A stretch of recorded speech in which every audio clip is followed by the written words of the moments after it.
Good evening, welcome back. I'll bring this regular city council meeting to order. We could please rise for the Pledge of Allegiance by Councilmember Nunn, followed by a moment of silence.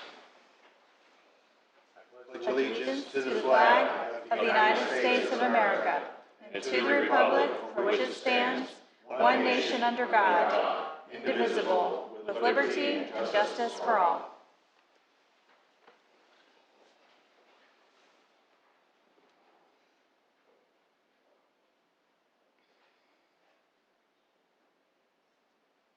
Thank you.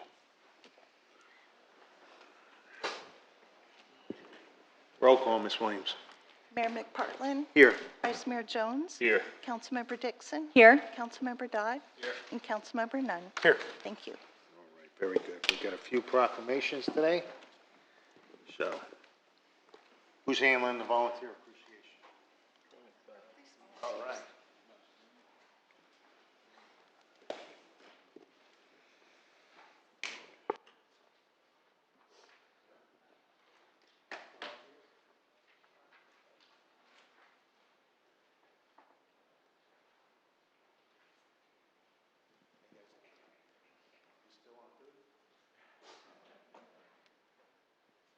All right, this is a proclamation for National Volunteer Week, April 20th through April 26th.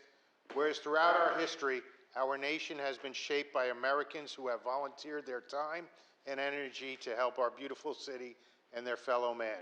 People come together daily to give of their time to make this a better place. And whereas volunteer service is a lifelong pursuit that strengthens all of us, and with every act, our communities are drawn closer and our country is made stronger by the generous spirit of volunteers. And whereas today we express our sincere gratitude to the many City Hall and Police Department community service volunteers who contribute thousands of hours of work of their time to make our city operate smoothly and keep citizens safe, we are all richer for their presence. Now therefore, I, Bob McPartlin, Mayor of the City of Sebastian, do hereby proclaim April 20th through the 26th as National Volunteer Week, and urge everyone to observe this week by volunteering to make service a part of our daily lives and to express our gratitude to those who give every day.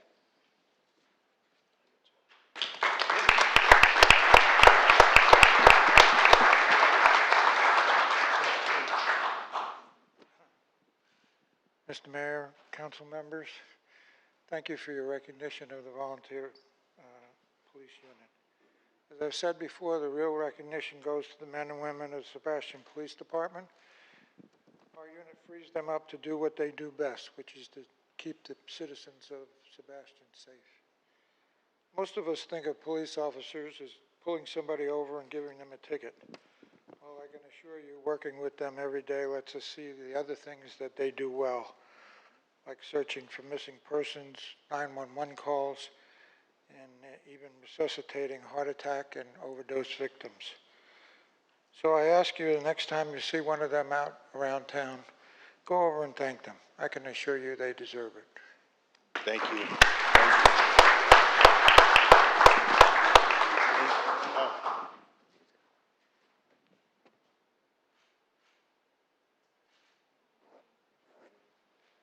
And again, these volunteers here with the police department, they equal about 6 full-time positions to duties that they perform. Thank you. Now a proclamation for Earth Day. You getting this one, Charles and Felicia?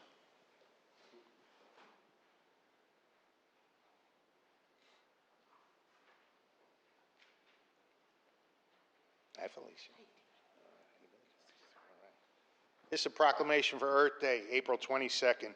Whereas governments, businesses, and citizens are essential in harnessing our collective strength to care for our local environment and protect against environmental degradation to preserve the Earth's beauty and resources, and whereas the global community faces challenges such as health issues, food and water shortages, and economic struggles, and all people have a right to a healthy, sustainable environment which is within reach if we work together to commit to action and invest in our planet and our collective future. And whereas the City of Sebastian has chosen to participate in this global movement by adopting the Sustainable Sebastian Initiative, which strives to protect our natural resources while balancing the social and economic needs of our community. Now therefore, I, Bob McParland, Mayor of the City of Sebastian, do hereby proclaim April 22nd as Earth Day in the City of Sebastian and encourage all citizens to celebrate the Earth and join the City of Sebastian's Natural Resources Board at their Earth Day and Arbor Day celebration in Riverview Park on April 26th.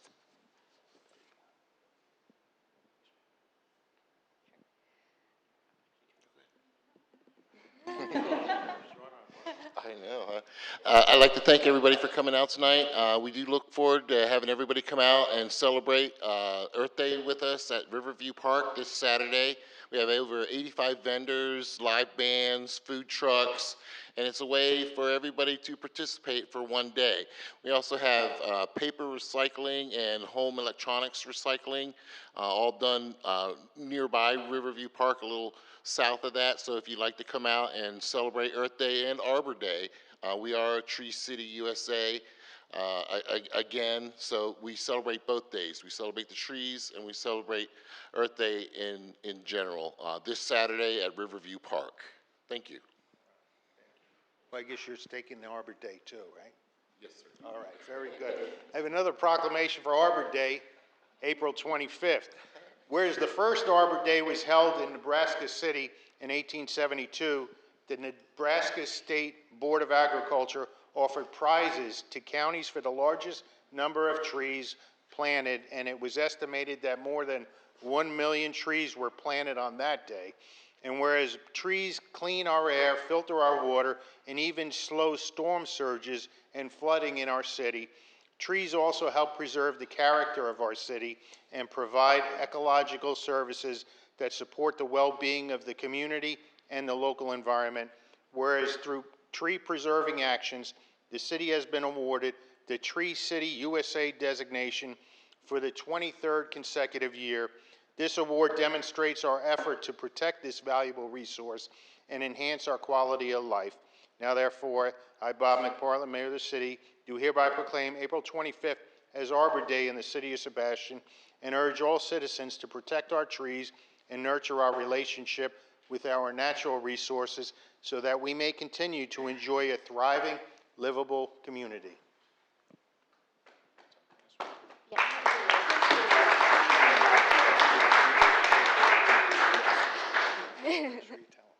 So this Saturday at the Earth Day and Arbor Day celebration, we are really fortunate to have a few vendors at the park that will have some local native tree species. So if you're interested in that, please stop by and check out the trees that they have.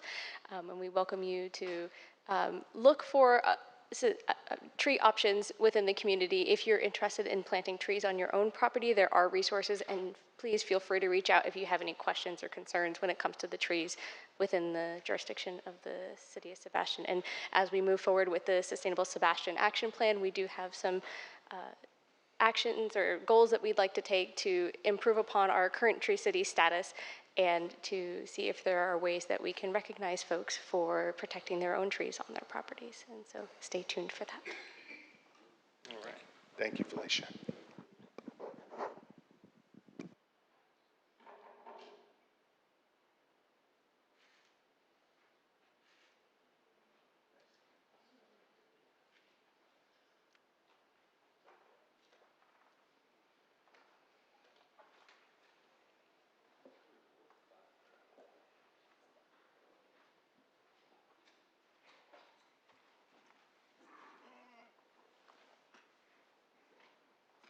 All right, that leads us, we have a presentation by Jason Carnes of Clear Wave Fiber for a citywide construction announcement.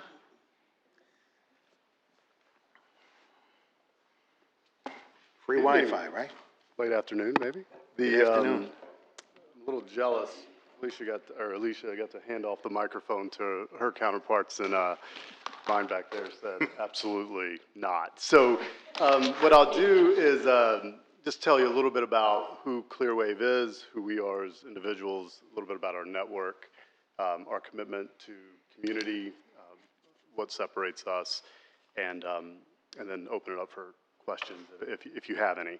So I'm Jason Carnes. I lead our market expansion efforts at Clearwave Fiber, which essentially means I seek out communities that are underserved by the existing providers, and that there's generally a need for enhanced broadband services. With me today, I've got Paul and Troy. They were actually with the engineering department earlier.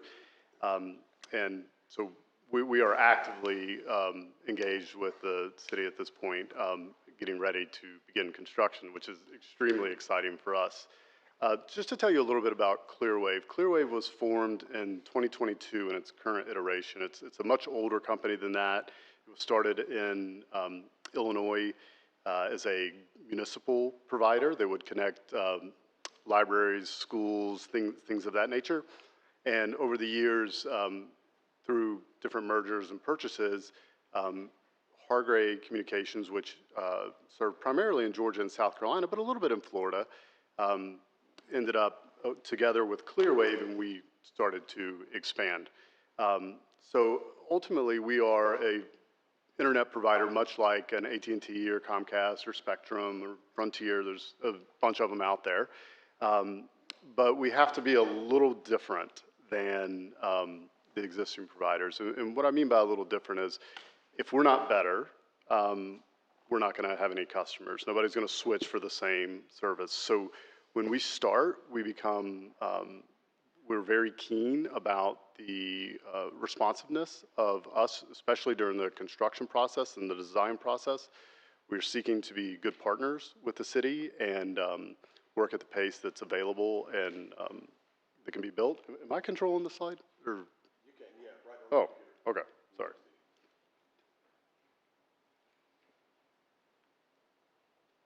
I don't know, maybe somebody else.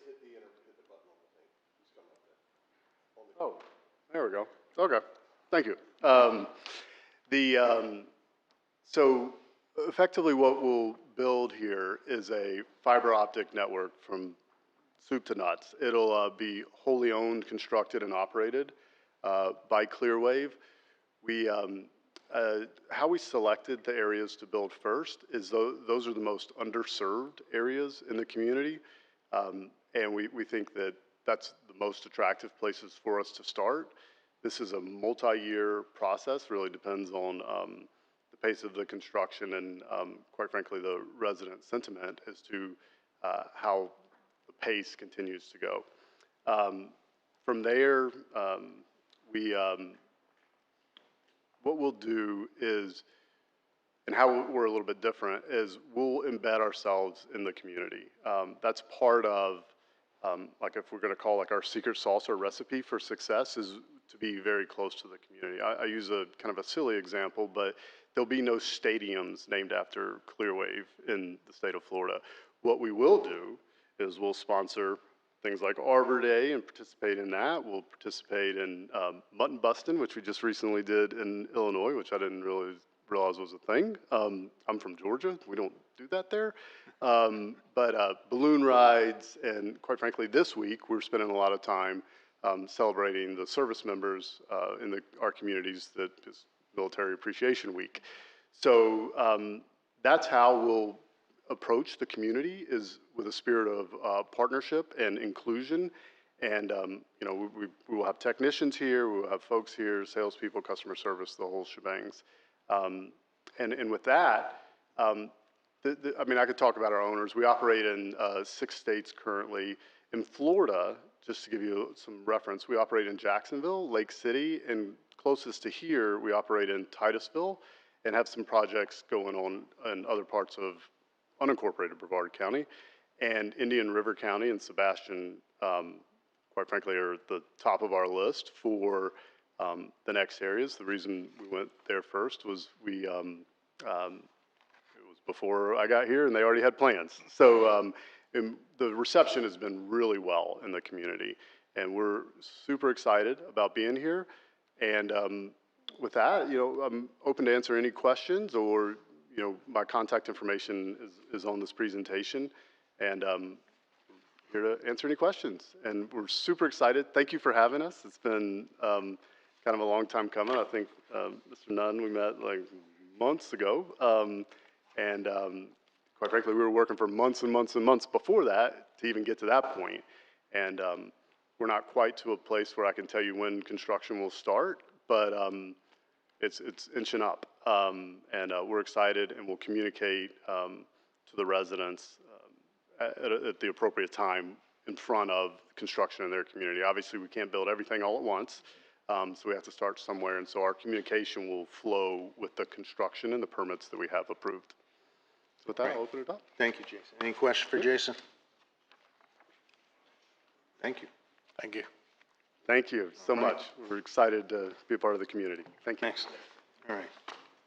Vice Mayor Jones, you want to lead off the brief announcements? Yes, sir. Brief announcements. Friday, April 25th, Chamber of Commerce concert in the park at Riverview Park, and that will be from 5:30 to 8 p.m. And the Sebastian River High School Band will be there. So please come out and enjoy the high school band. I'm telling you, it's going to be great. So they play very well. Also, this Saturday coming, April 26th, there's multiple events. Charles alluded to one of them earlier, and it was talking about the paper shredding and electronic recycling event, which will be at 500 Indian River Drive, which is across from the Sportsman's Lodge on the backside of the park at the dirt parking area, and that's from 9 a.m. till noon. Household items, spring cleaning, Barber Street Sports Complex, so you can bring all that stuff over there, and that's from 9 a.m. to noon on Saturday. Natural Resources Board Earth Day celebration at Riverview Park, 10 a.m. to 4 p.m. I think Charles will probably be on the mic most of the day there. Sebastian Police Department's Prescription Drug Take-Back Day in front of Walmart on Saturday as well from 10 a.m. to 2 p.m. And Saturday, May 3rd, Treasure Coast Astrological Society stargazing event at Twin Piers at Riverview Park. So if you like to enjoy the stars, please come out on May 3rd from 7:30 p.m. to 9:30 p.m. Thank you, That's Mr. it. Thank you. Mr. Jones. Anyone else have any announcements? All right, leads us up to public input. Now is the time for anyone who wants to bring any requests or information to the city. Now's the time. Anyone? Public input. Yes, Mr. Gilmore.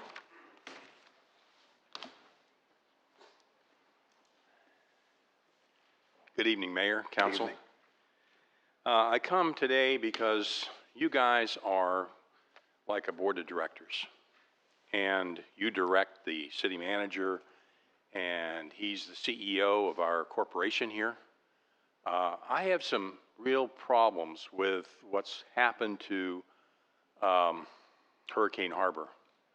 And 16 years ago, I sat in your position, Mayor, when we got a $2 million grant to purchase Hurricane Harbor and the junkyard, the marine junkyard that was next to it.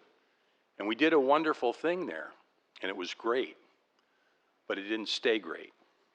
And going by and seeing the condition of that building now, the city did not keep its faith, maintaining that building. And it makes me sad, because it's a piece of our history. And Krabby Bill's was there for many, many years as a fish market and restaurant. But something needs to be done with that. If that was corporately owned, it never would have happened. We never would have put foam on the roof. We would have done a proper roof on there, okay? I share some blame because I sat on the council when they did that. I trusted the city manager to put foam to do the proper thing on the roof, and it wasn't the proper thing. But think about Captain Hiram's. Their restaurant is in the same position as Hurricane Harbor. Had they not shorn that up and put riprap in there and protected that thing, it would have fallen into the lagoon a long time ago. But it's operating now, and ours is not. Cities don't do a very good job of maintaining some of the property that they purchase through grants. It's just the way it is. And it shouldn't be that way. When we own property and when we take our rent in from the renters that rent our homes, we put aside money for maintenance. We put aside money every month for capital improvement. And evidently the cities don't do that. Why, I don't know. But it's your job as a council to make sure that anything that you get is maintained. And so it really ultimately falls to you to make sure that we're putting aside money enough to maintain the property that we buy. This will hold true as far as I'm concerned too with the park. It's great that we're getting $3 million or some sort of amount of money close to that to refurbish the park. That's wonderful. Band shell, great idea. But we've got a portable band, portable stage that for years had to make the whole trip an eighth of a mile probably from the where it was stored to the park. Once a month or something like that, or twice a month. That thing probably has all of 15 or 20 miles on the chassis, but now it's looked at as surplus. We're going to get rid of it. Please don't. Please don't. There's nothing wrong with that portable band shell that we have, and we can use it in the future. That's about all I have to say. All right. It's in your purview. Okay? Thank you for all you do. Anyone else from the public? Yes, sir.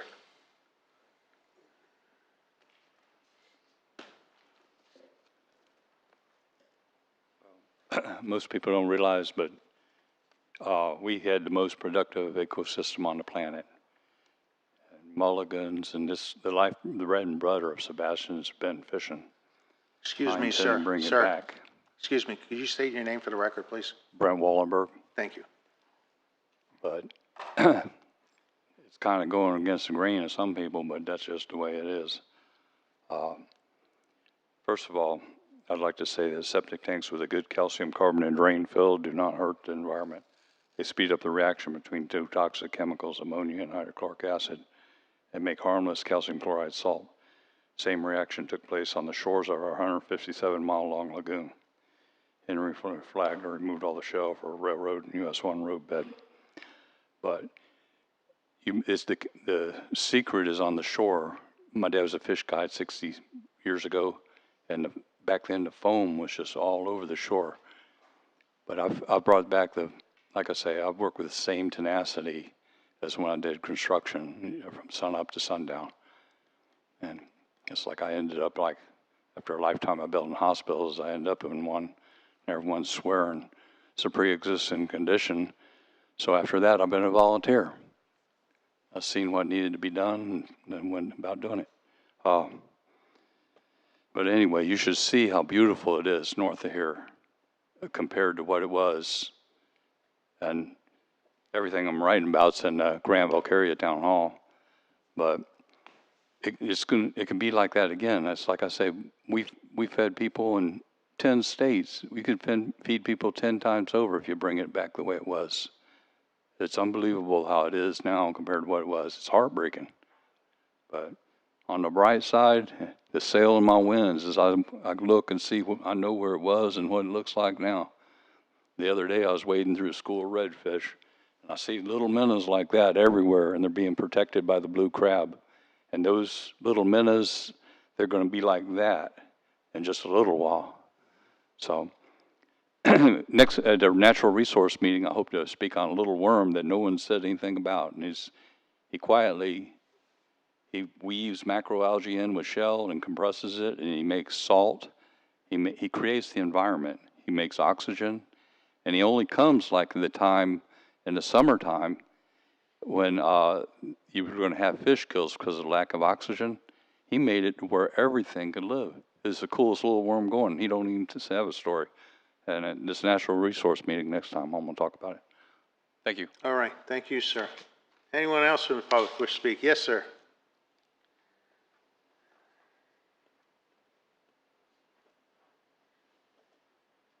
My name's Terry McGinn, Miller Drive, Sebastian. I was going to pass on this as a public comment, but I wasn't sure who to address it to. I think it would be the city manager, the recreation department, and the police department. Over the last week, I've seen a dozen or 2 dozen serious complaints about bullying on the new playground that we spent a fortune on last year. If you haven't seen it, then you should follow up on it, because there are teenage kids that are older than the people that should be there, and they are abusing 9-year-old kids, 8-year-old kids. And this wasn't one complaint. There were like 12 to 15 or 20. So I would say it isn't just one person complaining. They've been asked to leave. They swear at the adults. They pick on the kids. They're smoking and they're drinking. So I don't know if you can arrest teenagers, but there needs to be some pressure put. That playground was not for them to hang out on. And I just want to call your attention. I don't have any personal involvement in it, but it just really aggravated me because I can't stand bullies. Thank you. All right, thank you, Terry. Probably send somebody out there, we'll get them in a diversion program. Well, we don't want to arrest them in the juveniles because then they have a record, but they do offer diversion programs. So maybe that'll work. Anyone else from the public? Anyone on Zoom? No one has raised their hand at this time.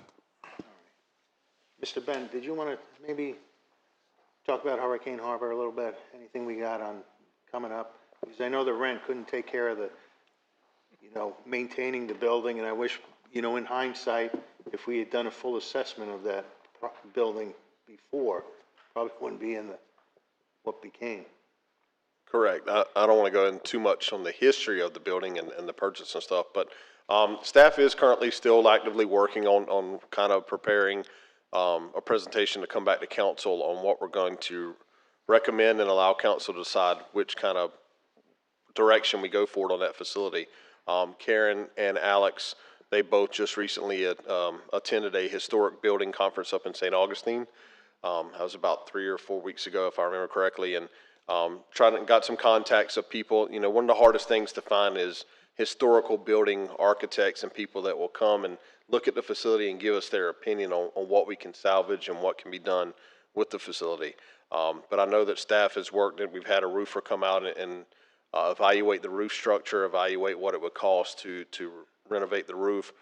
We've done some engineering evaluations on the building itself, and kind of determining, there's that magical building code number of 50% on improvements, in which the building, you have to bring it completely up to code, flood elevations and things of that such. So there's a lot of things that are being worked on with that.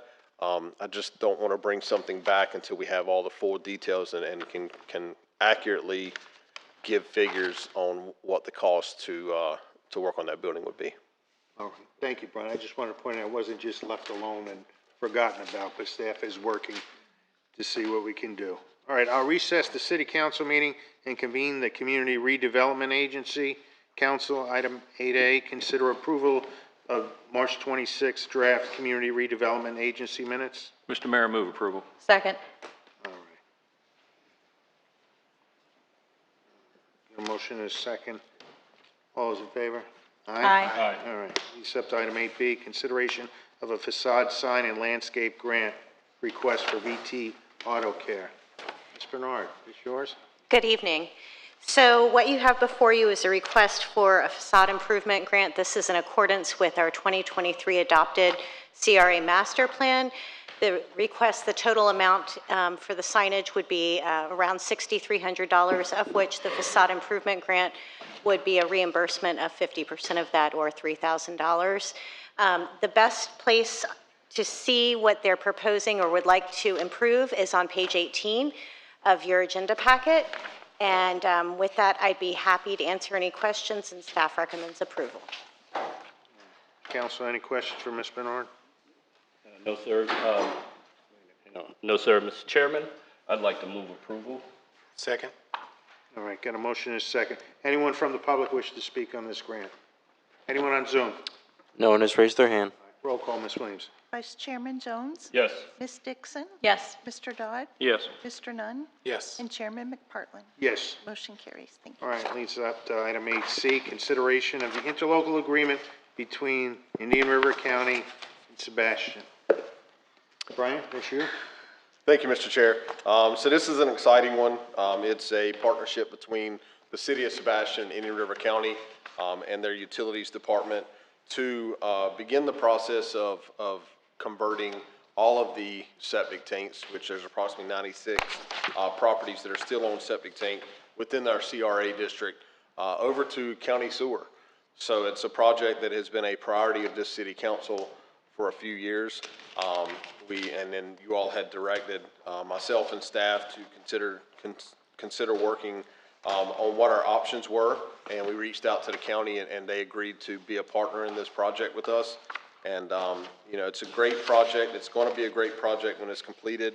I just want to highlight a couple of things within the interlocal agreement for the public. So the city and the county will work together to obtain easements.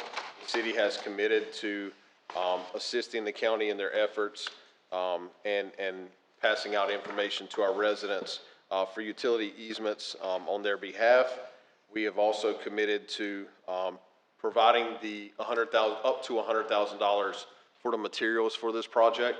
That $100,000 number came from what is shown within your packets as Exhibits 2 and Exhibit 3. The reason they're two separate exhibits is Exhibit 2 allocates the materials that are required for the areas that do require easements, and in Exhibit 3 are the material costs for areas that do not require easements, that the infrastructure for the sewer mains can be installed within the existing right-of-way. So we added those up, and knowing kind of how the market is, and we know that there's some unknown cost at this time, a concrete manhole cover and some things like that that the county has been fully transparent on those costs. The city, we had requested from council, staff had requested from council up to $100,000 for this. And then if there are any change orders or excess of that amount, within this agreement, it outlines that the county would come to the city and request that we cover anything over $100,000 in material costs, and provide, explanation and details on why those costs are above that. Also, you'll see within the packet Exhibit number 1, that showcases all of the areas that the county will be installing sewer mains. Those areas will ensure that those properties that need to be converted that do not currently have access can obtain access to these sewers. One of the things that I will also say is there are existing properties that have septic tanks that do currently have access to the sewer that have not connected. And one of the things that staff will be bringing to council in the near future is an ordinance requiring connection of all properties once they obtain access to the sewer main. So I think that'll kind of continue to further our process and get this project really going. And I know that it's an important project for the city and a great partnership with the county. And I just want to acknowledge, we've got Chair Flesher here tonight and Utilities Director Sean Leesky for all of their help throughout this project in preparing this interlocal, and also County Administrator John Takanich, and getting it all the way through to the finish line, hopefully tonight. And you'll see it on CRA here, and then we'll also have it under new business on the general agenda as well. We're here to answer any questions you all may have. All right, council, any questions for Brian? No, Mr. Chair, I'd just like to have that picture put up on the big screen so people can see where the mains are, the backup material that we have. We don't have a copy of it to put up? Yeah. Exhibit 1? Sorry. Yeah, you can do that.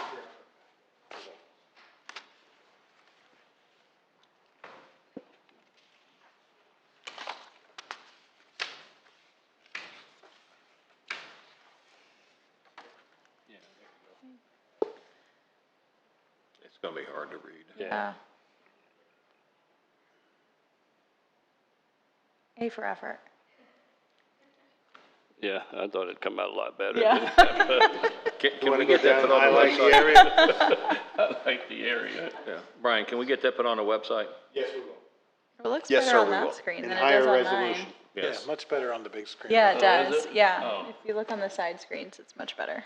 I can't see.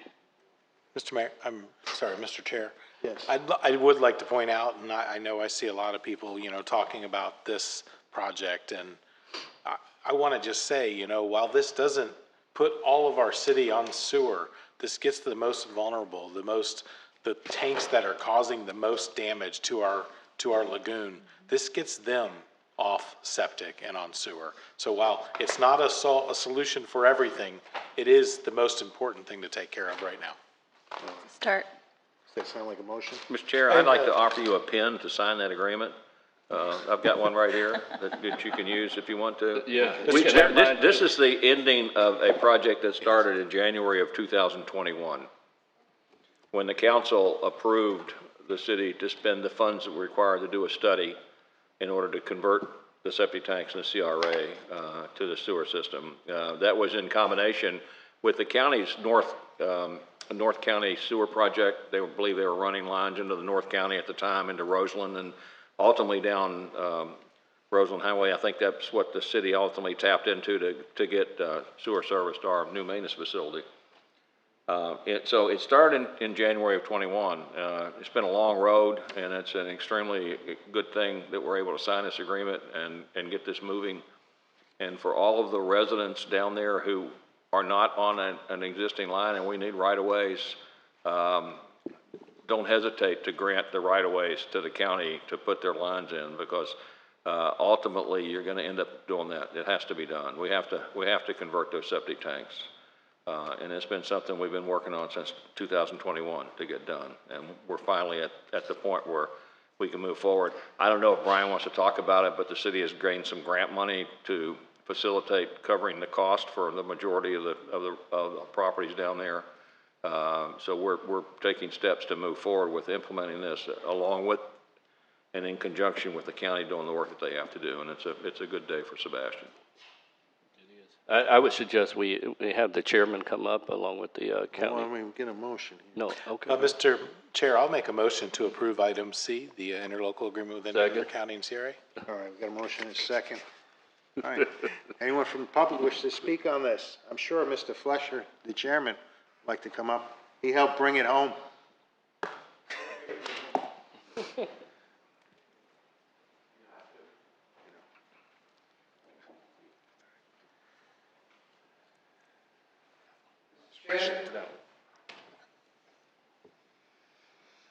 Esteemed members of the board, Ryan, Madam Clerk, Counselor, I have to say that I have never spoken before this board for 20 years.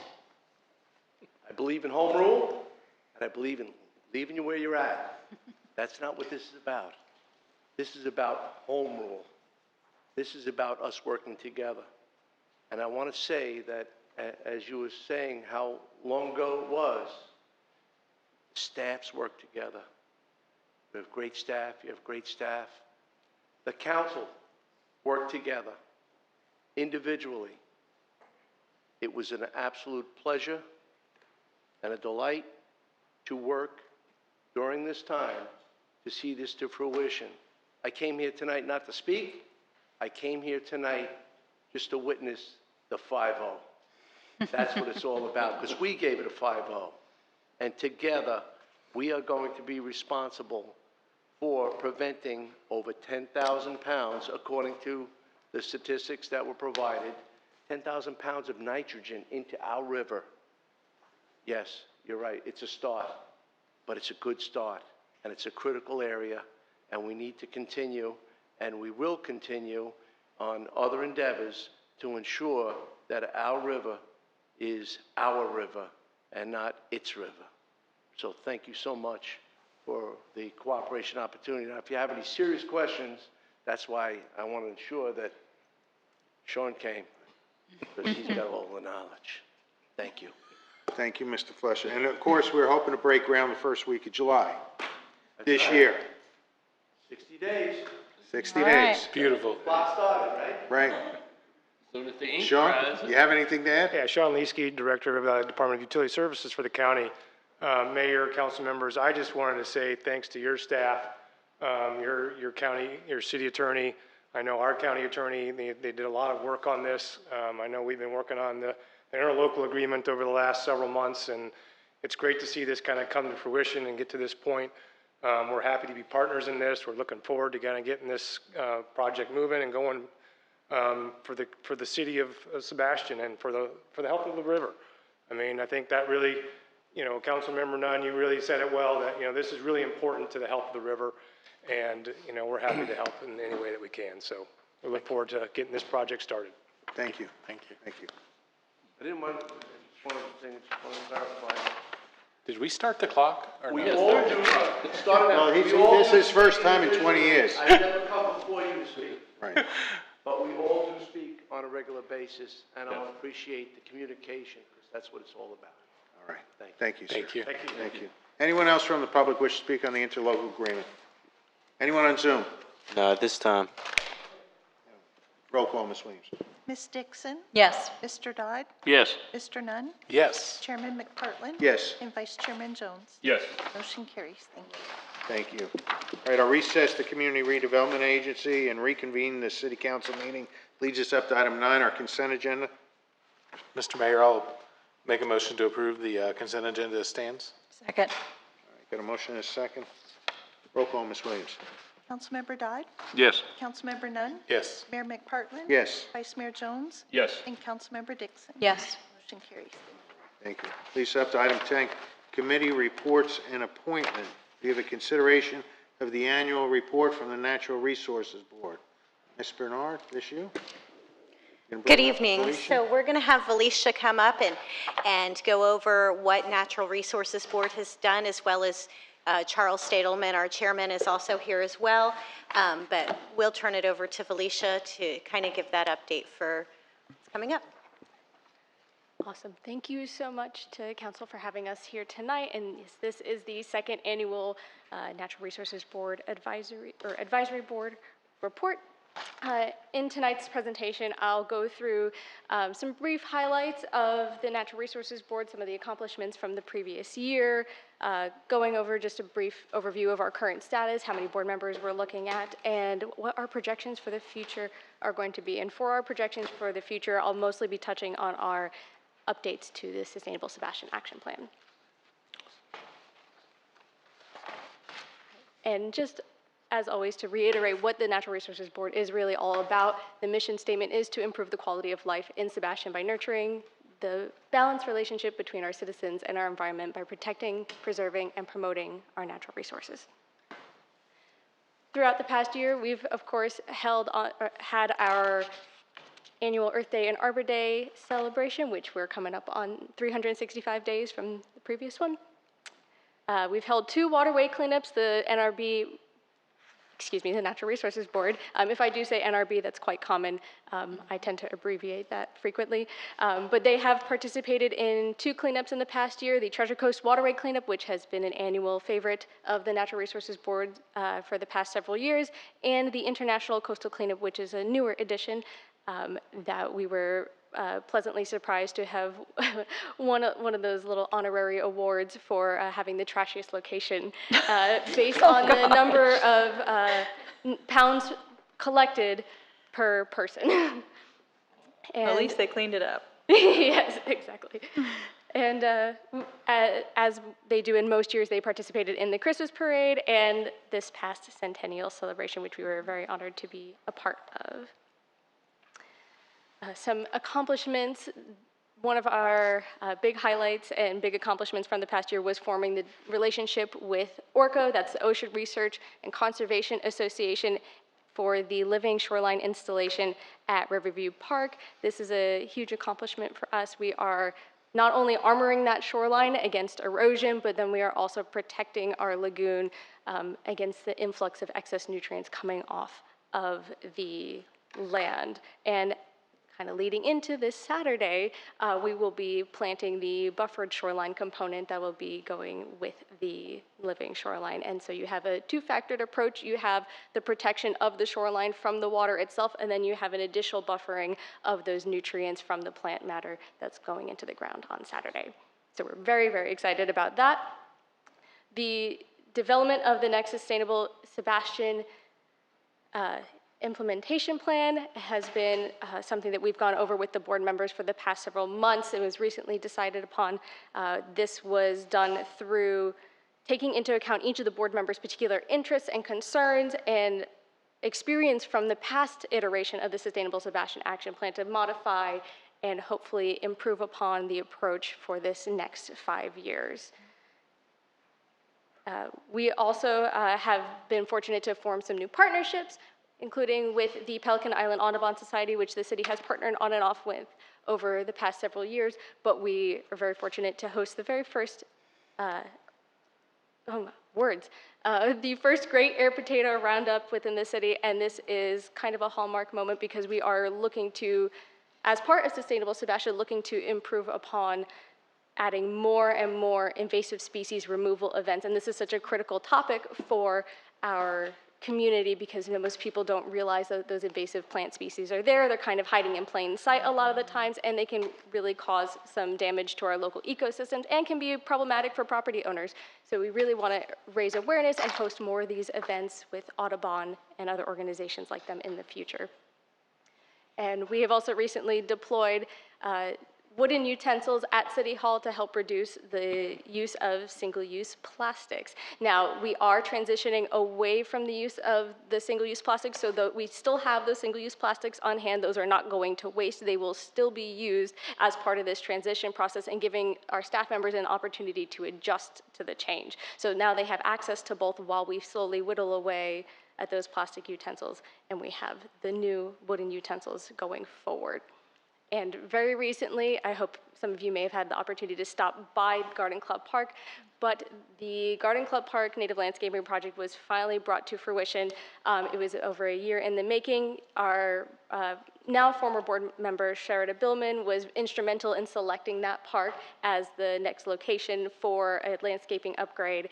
And through the process of working with her and with who ended up designing the landscaping for us, native butterfly flowers, we have completed the planting, and as of March 18th, the planting was done, and April 5th was when the park was fully mulched. And now it is a beautiful sight to see. If you have an opportunity. If you haven't, I highly recommend taking a look.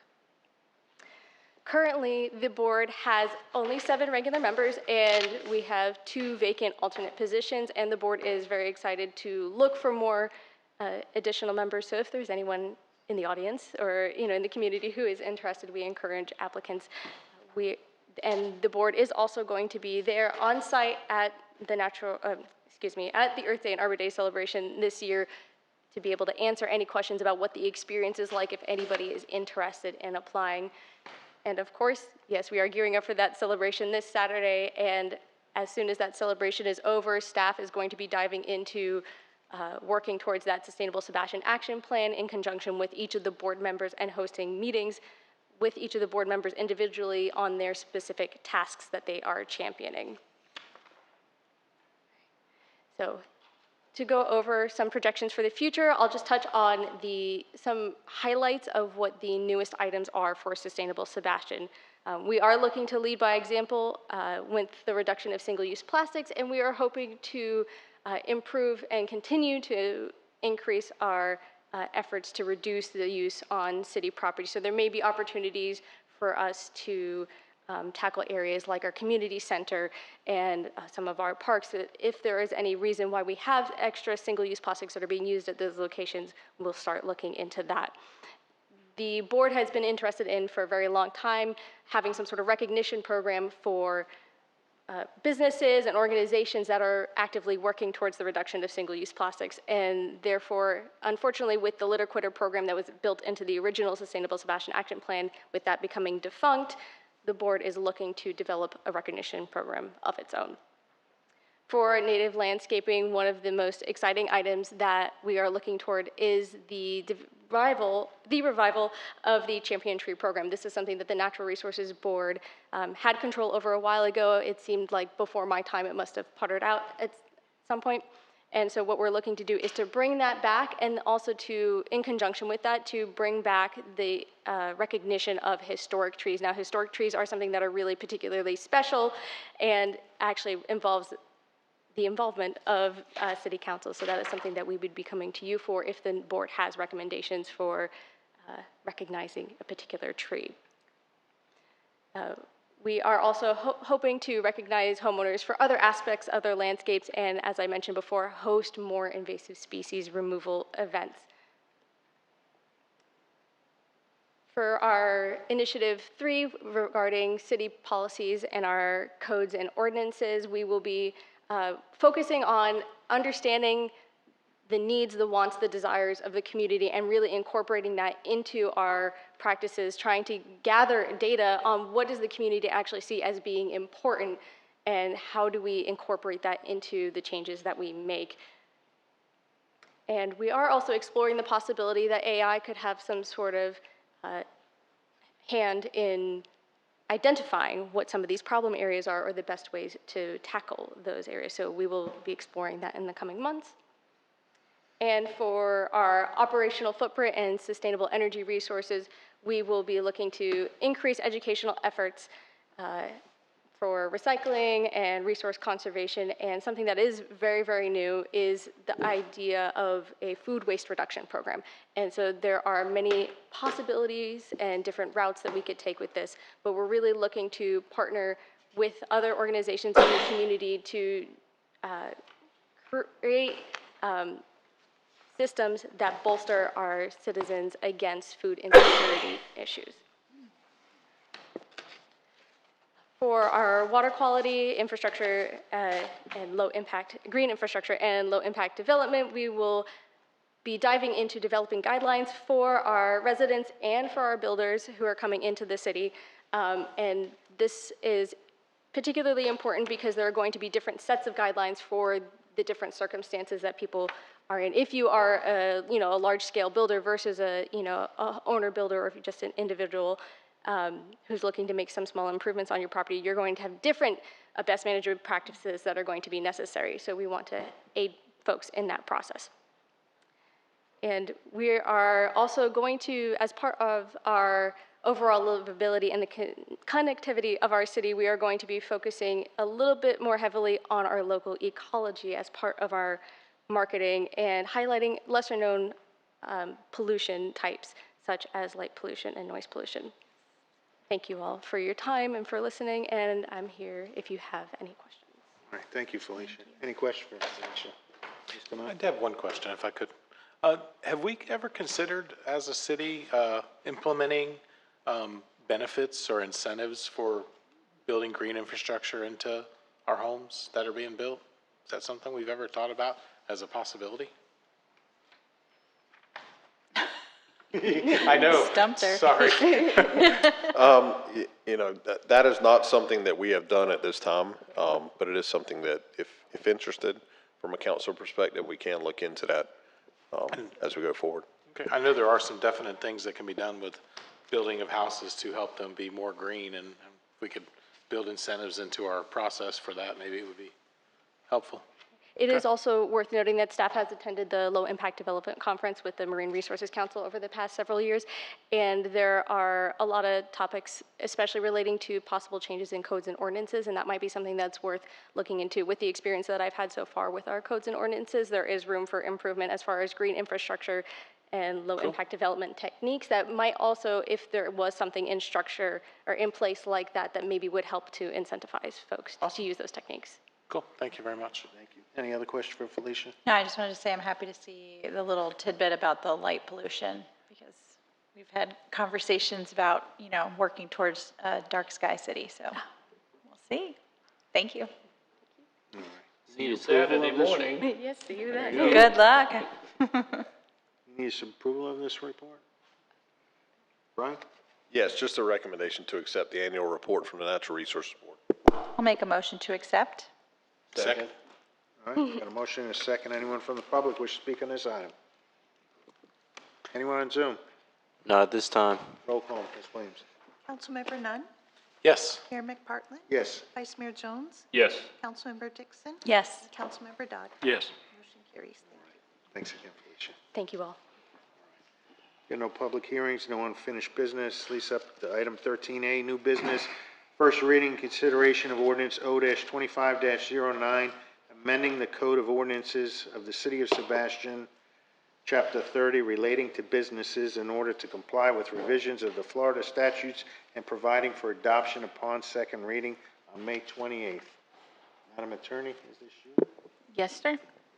Thank you, Mayor. This is a first reading on ordinance number 02509, an ordinance of the City of Sebastian, Florida, amending the Code of Ordinances of the City of Sebastian by amending Chapter 30 Businesses, amending the title of Article 2 to read Local Business Tax Receipts, amending Section 30-30 to designate administrative authority to the Director of the Building Department, amending Section 30-35 to designate administrative authority to the Director of the Building Department, amending Section 30-37, list of exemptions, in order to comply with Florida Statute Section 205.055 as related to veterans and qualified low-income applicants, amending Section 30-40 to designate administrative authority to the Director of the Building Department, providing for codification, conflicts, severability, scrivener's errors, and an effective date.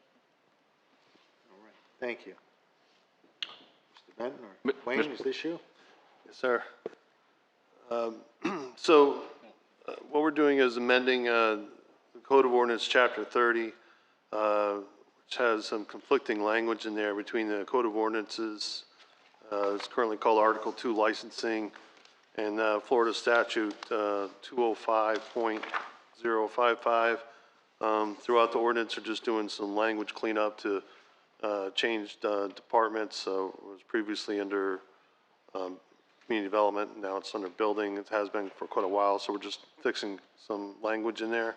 But in particular, Section 30-37, we're adding some exceptions from the Florida Statute 205.055, and those exceptions are one, a veteran of the United States Armed Forces who has been honorably discharged upon separation from service, or the spouse or unmarried surviving spouse of such a veteran.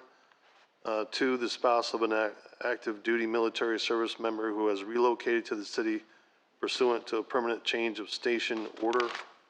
Three, a person receiving assistance is defined in Florida Statute 409.2554. Four, a person whose household income is below 130% of the federal poverty level based on the current year's federal poverty guidelines.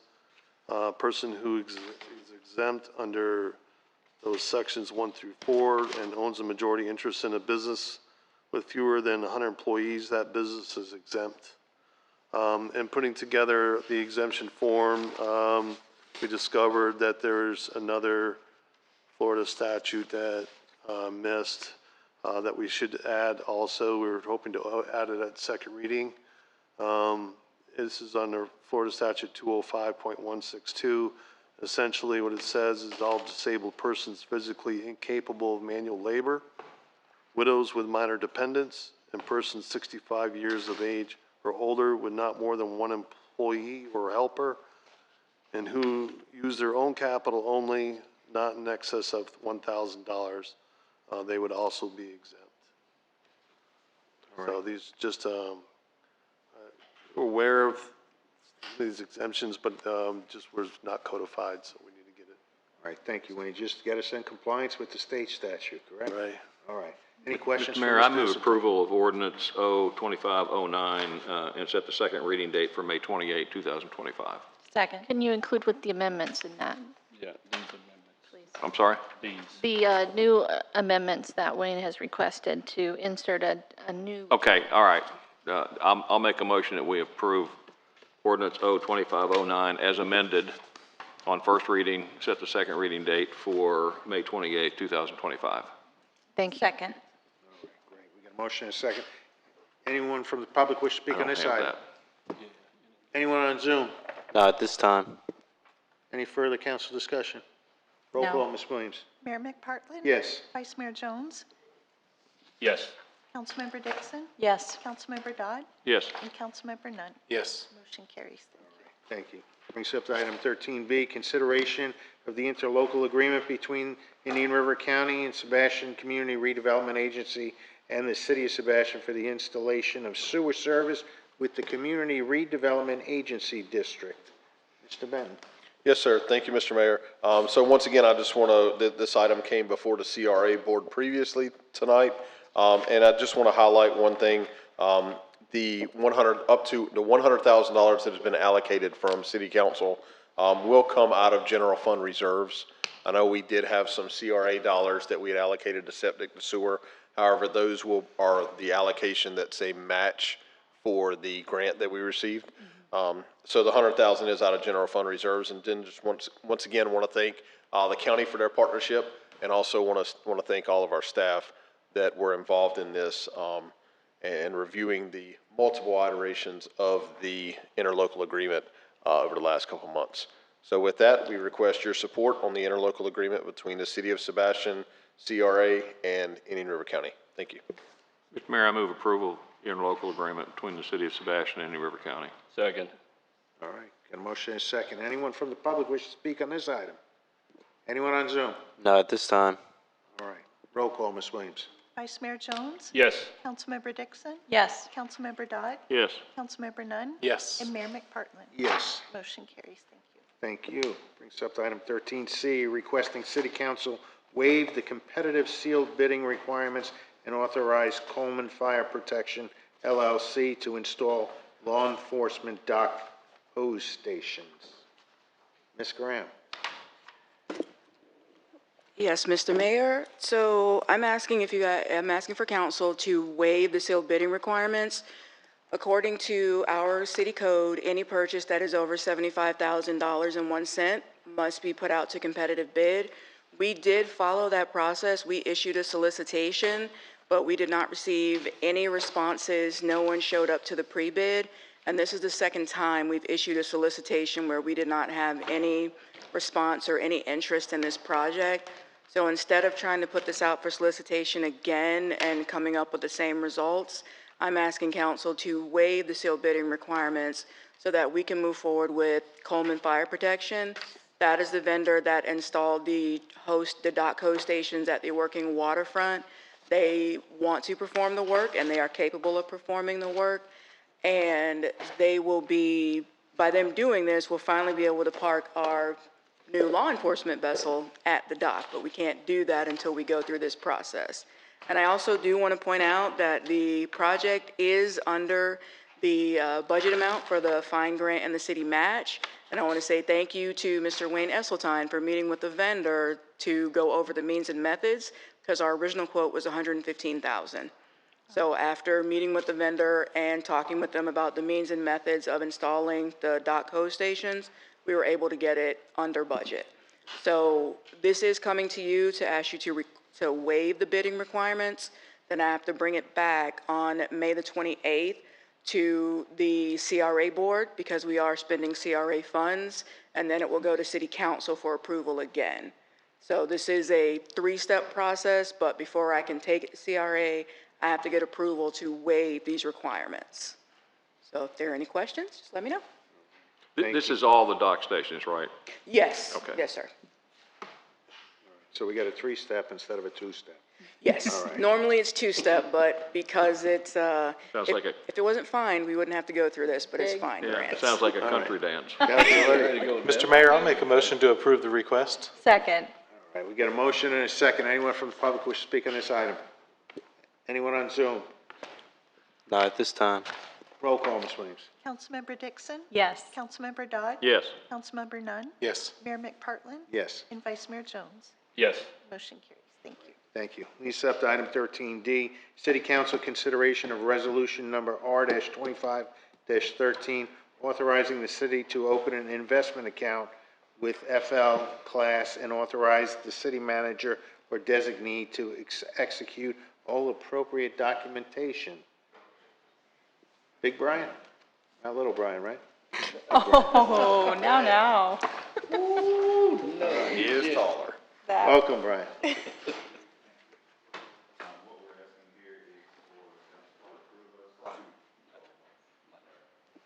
What we're asking for the council to approve for us to open an account, an investment account with Florida Class. Florida Class is a pool established under the section 218-415 of the Florida statutes. We're currently a member of the Florida Prime Investment Pool and Florida Trust Investment Pool, and we do have some funds invested in there. And this option will also help us diversify and begin an investment process to get some of our funds out of a lower earning accounts into some higher earning accounts. I think on Zoom, we also have a representative from Florida class, Matt Tite, who is Senior Director of Investment Services. Are you there, Matt? I am Brian. Can you hear me okay? We can, thank you. Was there anything you'd like to add? No, that hit the nail on the head there. Just to give you, I guess, maybe just a quick background on Florida Class. Florida Class is a local government investment pool. It's a AAA rated fund. It's an authorized investment under Florida state statute.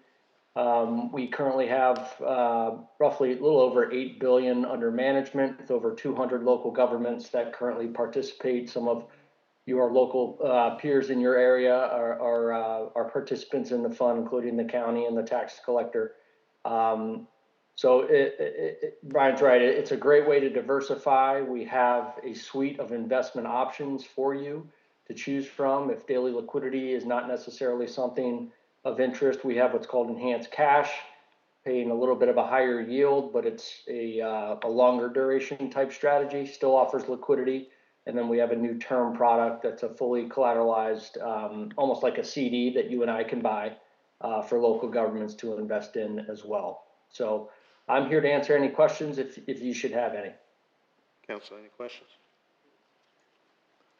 Just to get us the best interest rate we possibly can out there shopping, right? You gotta keep shopping. All right, Council, any question for Brian? I just, not a question for Brian, but once this transition takes place and the funds are allocated and across the different investment accounts, can we have that included in our quarterly report so we can see how that's being taken care of? Absolutely. I've noticed that's actually part of the Code of Ordinance requires a quarterly report on investments, which I plan on including. Okay, thank you. I just wanted to ask that. Okay. I'll move approval. Second. All right, we've got a motion and a second. Anyone from the public wish to speak on this matter? Anyone on Zoom? Not at this time. Any further council discussion? Roll call, Ms. Williams. Councilmember Dodd? Yes. Councilmember Nunn? Yes. Mayor McPartlin? Yes. Vice Mayor Jones? Yes. And Councilmember Dixon? Yes. Motion carries. Thank you. Thank you. Leave this up to Madam Attorney. Have any matters for us tonight? Thank you, Mayor. Nothing to add at this time.